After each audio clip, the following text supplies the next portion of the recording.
नमस्कार दोस्तों, आप देख रहे हैं इंस्टेंट न्यूज इंडिया। मैं हूं ऋषभ गुप्ता। आज है 29 मार्च 2026, दिन रविवार, हिंदी तिथि चैत शुक्ल। आइए आज बात करते हैं आज के प्रमुख समाचार, बड़ी खबरें, देश और दुनिया का ताजा अपडेट लेकर हाजिर हो गए हैं। आज का वीडियो बहुत ही ज्यादा स्पेशल होने वाला है। किसान भाइयों के लिए, युवाओं के लिए, पढ़ने वाले बच्चों के लिए, आम जनता से जुड़े कई महत्वपूर्ण फैसले जानेंगे। वीडियो को दोस्तों आप कर दीजिएगा लाइक और शेयर, ताकि हमें ज्यादा से ज्यादा मोटिवेशन मिलता रहे और डेली आपके लिए ऐसी अपडेट्स लाते रहे।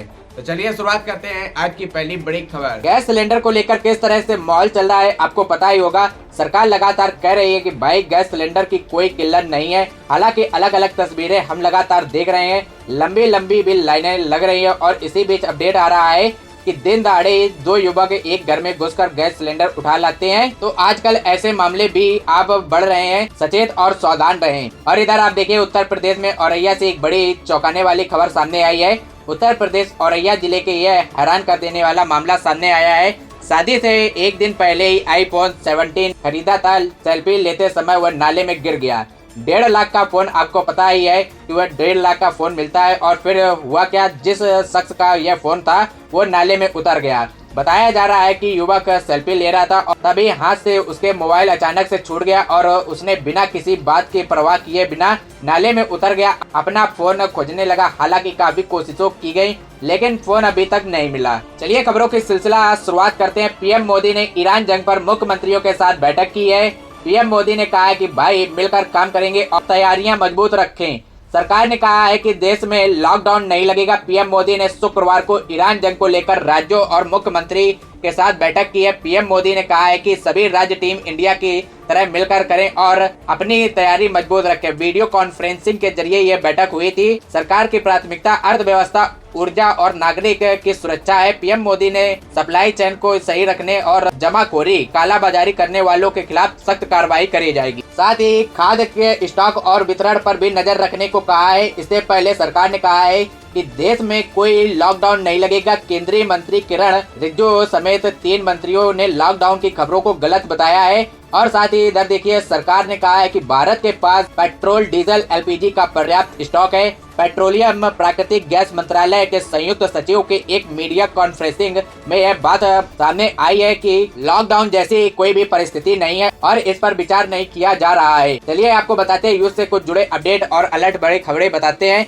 ईरान के परमाणु प्लांट पर हमला हो गया है और अमेरिका इजराइल के हमले में ईरान ने 13 लोगों की जानें चली गई हैं। पश्चिम एशिया में जारी यह संघर्ष अब दिन ब दिन और भी भयानक होता जा रहा है। अमेरिका और इजराइल के भीषण हमलों में डहल रहे मोर्चे पर ईरान भी इजराइल और खाड़ी देशों में मौजूद अमेरिकी सैन्य ठिकानों पर जोरदार पलटवार कर रहा है। मिसाइलें और ड्रोन की गरज के बीच यह संघर्ष अपने 29वें दिन में प्रारंभ हो चुका है और अभी पूरे क्षेत्र में यह तनाव चरम पर है। यह भी खबरें आ रही हैं कि ईरान को उन्नत ड्रोन रूस की तरफ से उपलब्ध कराए जा रहे हैं और ऐसे में अमेरिका और यूरोप की चिंताएं बढ़ गई हैं। अमेरिका और यूरोप में अधिकारियों के मुताबिक रूस ईरान को ड्रोन भेज रहा है। और इधर ईरान का दावा है कि परमाणु ठिकानों को बनाया गया निशाना। इजराइल ने कहा है कि सैन्य कार्रवाई की ओर तेज करेंगे। वैसे आपको बताएं, इजराइल और अमेरिका के साथ युद्ध की वजह ईरान में 82,000 से ज्यादा इमारतें क्षतिग्रस्त हो गई हैं। लाखों लोग प्रभावित हुए हैं और कुल मिलाकर ईरान और इजराइल के बीच हरी संघर्ष शुक्रवार को और तेज हो गया है। ईरान के सरकारी मीडिया ने भी शुक्रवार को यह जानकारी दी है और कहा है कि देश में परमाणु ठिकानों पर हमले किए गए हैं। और इधर आपको बताएं, ईरान के जुल्फिकार मिसाइल का कहर आप देखिए, 400 से ज्यादा बैलिस्टिक मिसाइलें से इजराइल और अमेरिका बेस दहल गए हैं। ईरान ने इजराइल और अमेरिका ठिकानों पर 400 से अधिक जुल्फीवार बैलिस्टिक मिसाइलें दागी हैं। और इधर आप देखिए खबर आ रही है कि अमेरिका के राष्ट्रपति डोनाल्ड ट्रंप ने ईरान के ऊर्जा संयंत्रों पर हमले की अवधि फिलहाल 10 दिन और बढ़ा दी है। 6 अप्रैल 2026 तक कर दी है, लेकिन हमले तो अभी भी हो रहे हैं। इधर आप देखिए अमेरिका ने एक बार फिर यह चेतावनी दी है, यदि ईरान शर्तों का पालन नहीं करता है तो वह फिर उसके पावर प्लांट को ही तबाह कर देगा। तो तनाव भरी परिस्थितियां अभी बनी हुई है। और इसी बीच एक और बड़ी खबर आप देखिए, हार्मुज स्ट्रेट के बाद ईरान एक और ऐसे रास्ते को बंद करने जा रहा है। यह रास्ता हार्मुज के बंद होने के बाद वैकल्पिक रूट बना हुआ था और अब ईरान इसको भी बंद करने जा रहा है। और अगर ईरान इसको बंद कर देता है तो फिर तेल की कीमतें 150 प्रति बैरल तक पहुंच जाएगी और ऐसे में वैश्विक अर्थव्यवस्था पर भी भारी संकट आ सकता है। तो कुल मिलाकर जो तनाव दोस्तों है अभी काफी ज्यादा बरकरार है और ईरान ने जो भी हरमुज स्ट्रेट को बंद किया हुआ है इससे पूरी दुनिया की सप्लाई चेन हिल गई है। और इधर आप देखिए ईरान ने यह कहा है कि भारतीय बच्चों को गुल्लक दान करना कभी नहीं भूलेंगे, यह प्यार भरा तोहफा है। ईरान ने भारतीय बच्चों के गुल्लक दान करने का यह भावुक प्रतिक्रिया दी है। भारत में ईरान के दूतावास ने कहा है कि यदि मदद को वही नहीं भूलेंगे। और ये भी खबरें आप देखिए ईरान ने मिसाइलें पर थैंक यू इंडिया लिखकर इजराइल पर अदा की है। इधर आप बड़ी खबर देखिए, पेट्रोल डीजल पर एक्साइज ड्यूटी 10 से 1 घटकर दाम नहीं बढ़ेंगे। कच्चा तेल महंगा होने से कंपनियों को 30% प्रति लीटर तक फिलहाल घाटा हो रहा है। सरकार ने पेट्रोल और डीजल पर एक्साइज ड्यूटी में 10 से 1 की कटौती कर दी है। और इधर आप देखिए बड़ी खबर आ रही है, भारत अपनी विदेशी नीति के तरह हरमुज जलमार्ग मध्य से जहाजों की सुरक्षित आवाजाही सुनिश्चित कर रहा है।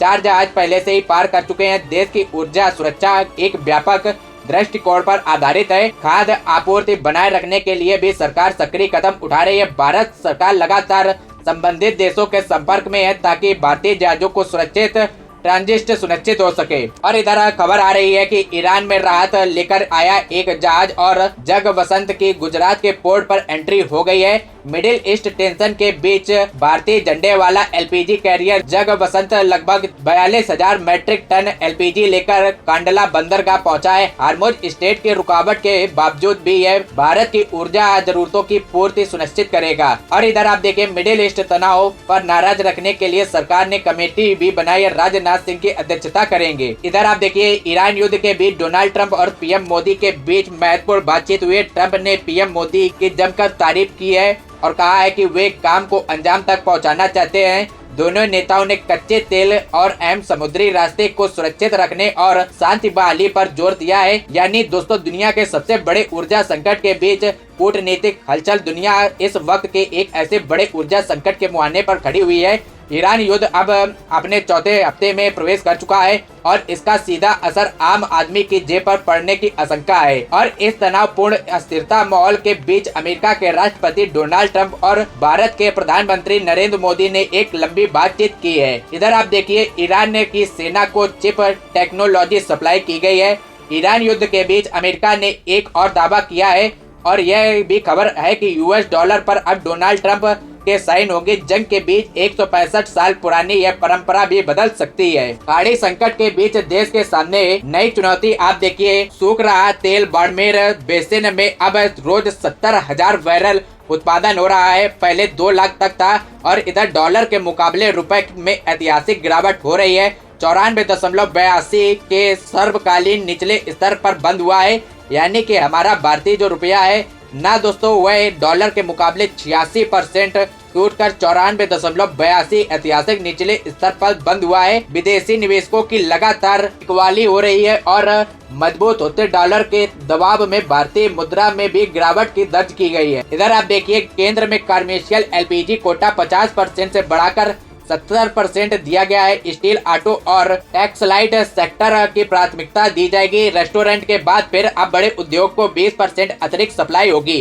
केंद्र सरकार ने हमारे देश में जारी गैस संकट के बीच राज्यों को एक बार फिर एलपीजी सप्लाई बढ़ाने का निर्देश दिया है। सरकार ने शुक्रवार यानी कि 27 मार्च को कमर्शियल एलपीजी सिलेंडर के एलोकेशन यानी कि जो कोटा है उसको 50% से बढ़ाकर 70% कर दिया है। यह 6 एक्सल्ट को प्राथमिकता मिलेगी। इलाहाबाद हाई कोर्ट ने कहा है कि शादीशुदा पुरुष लिव इन में रहना अपराध नहीं है। फैसले नैतिकता से नहीं कानून से होते हैं। कपल की गिरफ्तारी पर भी रोक लगाई है। यानी कि इलाहाबाद हाई कोर्ट ने कहा है कि शादीशुदा पुरुष का किसी बालिका महिला के साथ समेत में लिव इन में रहना अपराध नहीं है। कोर्ट ने कहा है कि नैतिकता और कानून दोनों अलग अलग हैं। फैसले नैतिकता से नहीं कानून से होते हैं। कोर्ट ने अंतिम राहत देते हुए कपल की गिरफ्तारी पर रोक लगाई है। सरकार ने 2.38 लाख करोड़ के रक्षा प्रस्ताव मंजूर किया है। एयरफोर्स में S-400 मिसाइलें, डिफेंस और आर्मी धनुष गन सिस्टम भी मिलेंगे।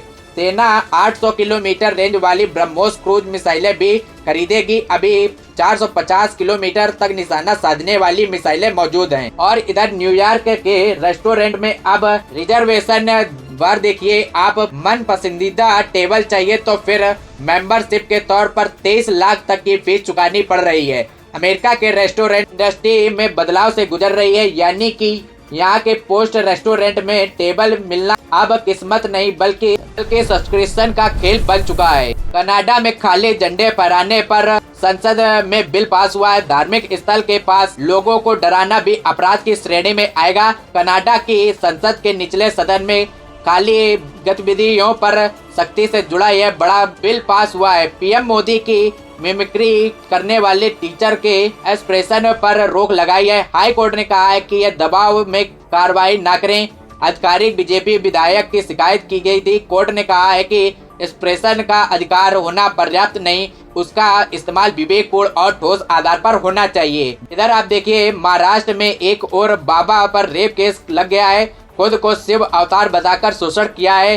पीड़ित ने अशोक रात की गिरफ्तारी से हिम्मत जुटाकर एफआईआर करवाई है। महाराष्ट्र में पालघर जिले के एक स्वयंभू बाबा के खिलाफ रेप का मामला दर्ज किया गया है। पुलिस के अनुसार आरोपी ने खुद को भगवान शिव का अवतार बताकर पुणे के एक 35 साल की महिला के साथ गलत किया है। पुलिस तलाश कर रही है। और इधर आप देखिए, जो शंभू बाबा उनके काले कामों की जांच भी तेज चल रही है। एसआईटी को 50 से अधिक शिकायतें मिली है। खरात पर यौन उत्पीड़न जबरन वसूली के आरोप में 8 एफआईआर भी दर्ज हुई है। पुलिस ने नासिक कार्यालय में महत्वपूर्ण दस्तावेज भी बरामद किए हैं। लाइसेंस भी निलंबित कर दिए हैं। और नासिक में गिरफ्तारी शंभू बाबा के अशोक खदार को लेकर रोज नए नए खुलासे आ रहे हैं। चलिए बड़ी खबर आप इधर देखिए, कांग्रेस ने केरल, असम और पांडुचेरी के स्टाफ प्रचारकों की लिस्ट जारी कर दी है।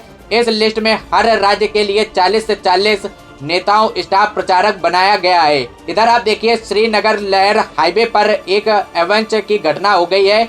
7 लोगों की जानें चली गई हैं। 12 से ज्यादा वाहन 6 फीट बर्फ में और इधर आप देखिए, defending champion royal Challengers Bengaluru ने 19वें सीजन की शुरुआत जीत के साथ कर दी है। टीम ने शनिवार को चिन्नास्वामी स्टेडियम में सनराइजर्स हैदराबाद को 6 विकेट से हराया है। बांग्लादेश ने आईपीएल टेलीकास्ट पर बैन हटा दिया है। खेल मंत्री ने कहा है कि खेल को राजनीति से अलग रखें। आज के प्रमुख समाचारों में फिलहाल बस इतनी ही खबरें। आपको वीडियो दोस्तों कैसा लगा कमेंट करके बताएं। और दोस्तों, इसमें क्या मिस्टेक है जो मुझे सुधारनी चाहिए आपको कमेंट करके बताना, जिससे आपको वीडियो और ज्यादा अच्छा लगे।